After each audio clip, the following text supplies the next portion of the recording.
Hi guys, this series of videos has actually been about 12 months in the making.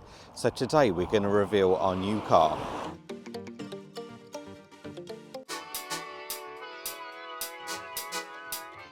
That's right, we went with the Tesla. Ultimately, it all came down to offering the best all-round package for our budget.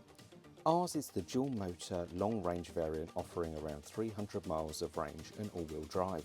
Let's start with the styling.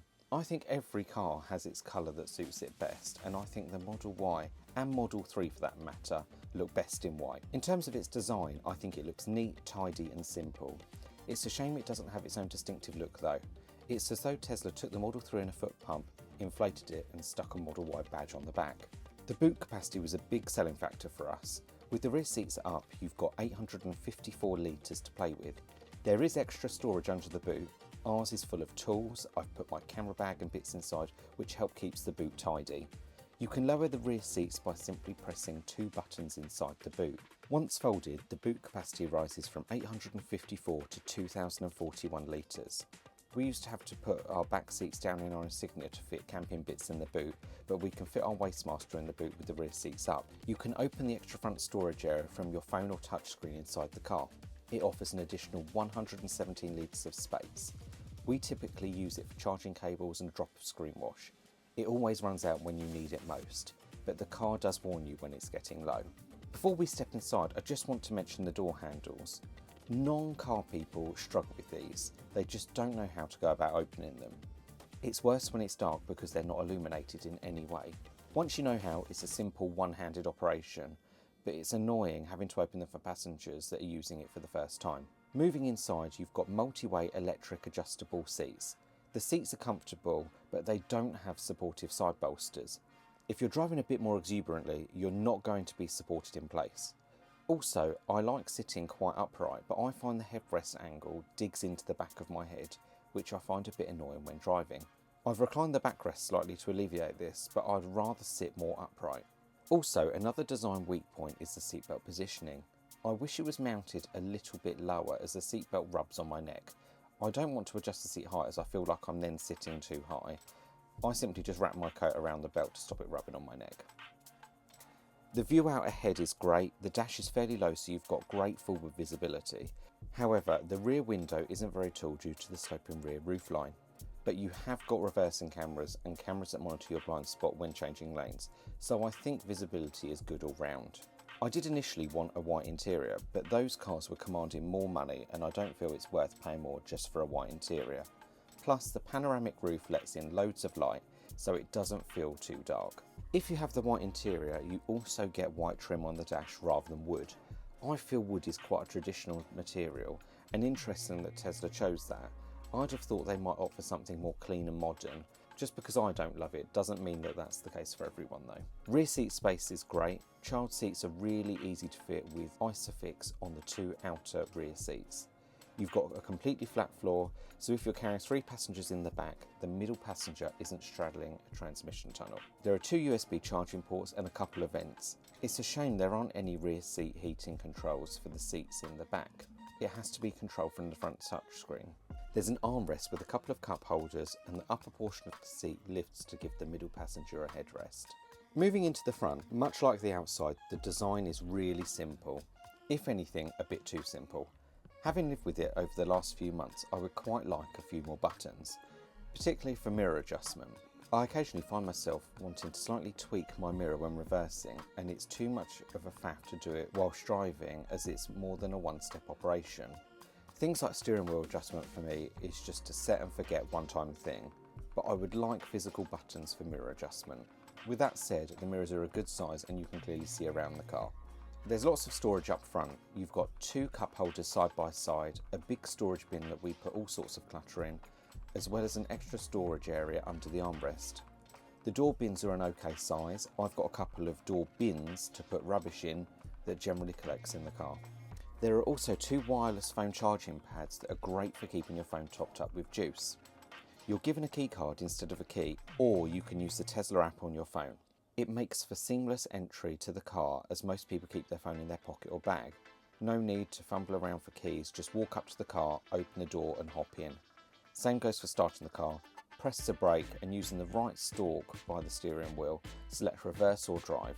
It's that simple. Then when you finish driving, press park and get out. Also, your digital key links to your own profile. If you share a car, it will adjust your seat, mirrors and steering wheel when you get into your preferred positions. Great for tall and short partnerships. Despite not liking having to adjust the mirror using the touch screen, I'm not bothered about the climate control being baked into the screen. I usually leave the temperature set to 21 degrees, so it's always at a comfortable temperature. The heated seats and steering wheel are all automatic and keep you at a nice consistent warmth. I love the preconditioning feature. We've got our car set to be ready weekdays for 7:30 AM and it has worked flawlessly.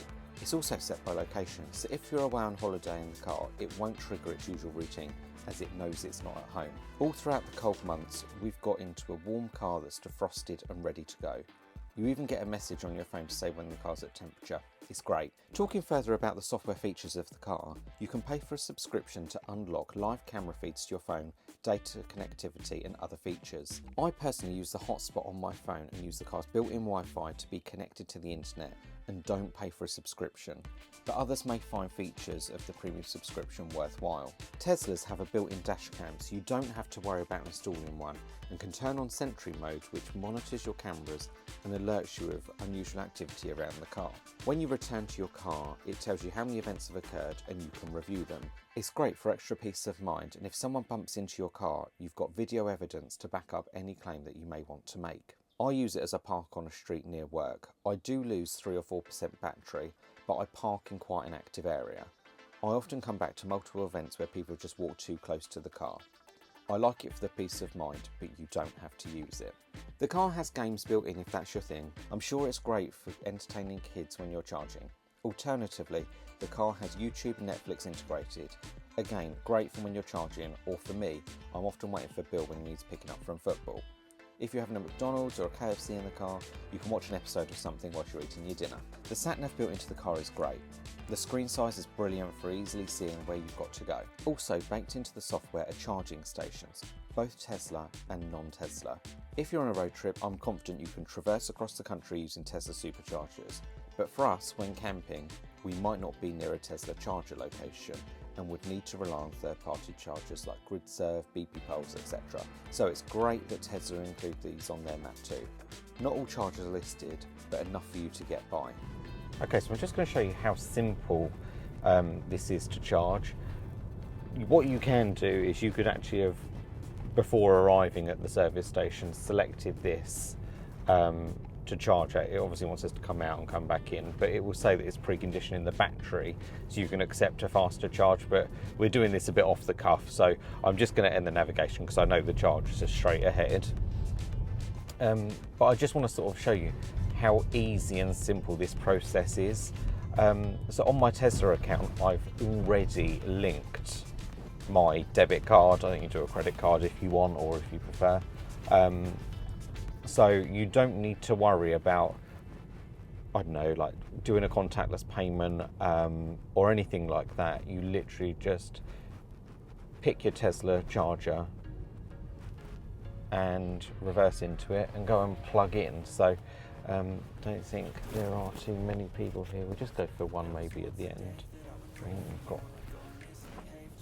some kind of bright spark here. You watch, it won't work, but let's just go for this one.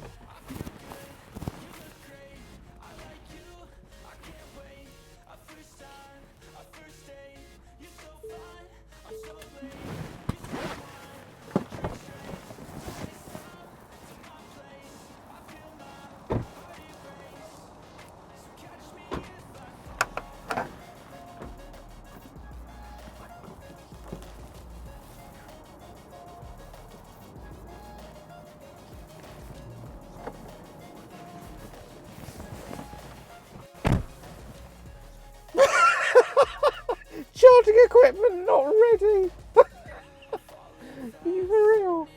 Okay, well that was seamless. See equipment instructions to start charging. Down here we've got loads of different specs. So we've added 1.7 kilowatts, charging at 39p a kilowatt, and it's currently costs us 71 pence so far. Up here on the top right, it says that you've got 25 minutes remaining to hit your charge limit of 80%. So the charge limit you can set here, so it actually says here, daily it sort of recommends between 50 and 80%, and then if you're going on a long trip, you can increase it. You can increase that to 100. It does say for this charge only, choose one-time charge to reset to 80% next time you charge, or choose to keep it to remain at 100% for future charging. It recommends just to recharge to 80%. So we'll just do a one-time charge, but we can change this if we want. I love that when you program in a destination quite far away, Tesla takes care of calculating where you need to stop and how long for. Let's move on to driving. As mentioned earlier, our Model Y is the dual motor long range. It kicks out 384 brake horsepower and delivers 310 pounds-feet of torque. Weighing in at just under 2 tonnes, it's no lightweight, but it manages to get from 0 to 60 in 4.8 seconds. The acceleration is addictive and doesn't get old. If you want more power, you can get a performance version. For me though, for now, this is ample. Be mindful though, driving hard takes its toll on range. Currently, a full battery shows that we have 297 miles of range. For reference, it's currently winter. In summer, it was around 311. I don't think we'll ever get that, and we've not tested what a full battery offers. We've tended to stop and charge throughout the route. Maybe in a further video we can look to do a range test. I suspect though that we can get 220 to 250 miles from a full charge. For us, the range has been great and very usable. We tend to follow the ABC rule, always be charging. So we plug in when we're at home so we're charged ready for the next journey. Energy consumption is displayed in watt hours per mile rather than miles per kilowatt hour. Whilst watt hours per mile gives you a more precise measurement of efficiency, I prefer miles per kilowatt hour, as if you're averaging 4 miles per kilowatt and your battery capacity is 75 kilowatts, you can easily calculate that you're going to get around 300 miles from a full battery. But hey, we've got watt hours per mile in the Tesla and that's how it is. There are 2 drive modes, standard and chill. All it does is change the throttle mapping. Chill really deadens the responsiveness of the throttle, but you can really tell the difference between the 2 modes. You can also set the car to 1 pedal driving. It blends seamlessly between regen and friction brakes. It's so smooth and the car is a doddle to drive. The pedal is really easy to modulate and it takes no time at all to learn to drive with 1 pedal. Just some other things that I love about the Tesla. This is such a small thing, but a feature that I love, and that is the arrow that dictates how far through a journey you are, and also the colouring on the bar identifies congestion on your route ahead. The Matrix headlights are great too. They're really bright and they're constantly adapting and will automatically dim segments of the full beam, giving you maximum light on the road ahead without blinding other drivers. We have basic autopilot and it does well to keep you centred in lane and maintains your speed. Slowing down and speeding up depends on the traffic around you. There are some things that I don't like so much, such as I don't have a lot of faith in the parking sensors. The parking sensors don't give you enough feedback in my opinion. I like the increasing beep intensity the closer you get to an object. Tesla's like, bing, you're near something, and then bong, you're going to hit it. Nothing in between. The software on this car on the whole is brilliant. It can tell you the difference between cars and lorries and depicts them as so. However, when you're towing, it just looks like you're being rear-ended by a lorry. The car knows that you've got something attached because it displays a caravan graphic. It's a small thing and something that may change in time as Tesla is always updating its software, but it's not great right now. I wish you could manually set the battery preconditioning. I've accidentally navigated to a service station rather than a supercharger and then received a slow charge because the battery hadn't preconditioned before charging. It's something I've learned, but I wish you could manually press the button 15 minutes before arrival to get your battery to optimum temperature. I don't love the voice control.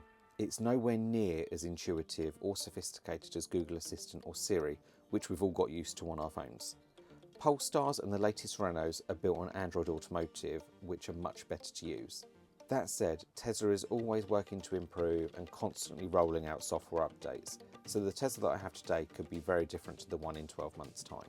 Finally, to talk about towing, our Model Y can tow up to 1600 kilos and is more than capable of towing our lightweight Bailey D44 with an MTPLM of 1206 kilograms. Something to be mindful of though, I can't remember the specifics, but Tesla electrics can't provide auxiliary power to your leisure battery, so you can't run your fridge or charge your caravan leisure battery whilst driving. This isn't an issue for us, but might be for some. Talking of electrics, the design of the tow bar cutout and placement of 13-pin electrics is poor. We can just get our electrics cable in and twist it round, but the one on my mum and dad's Swift doesn't fit. In summary, we're delighted with the car that we've chosen and look forward to piling on the miles in the years ahead. Thank you so much for watching. If you've enjoyed this video, please click the like button, and if you haven't already, please consider clicking subscribe as it really helps our channel grow. Thanks very much, and we'll catch you in the next one. Bye!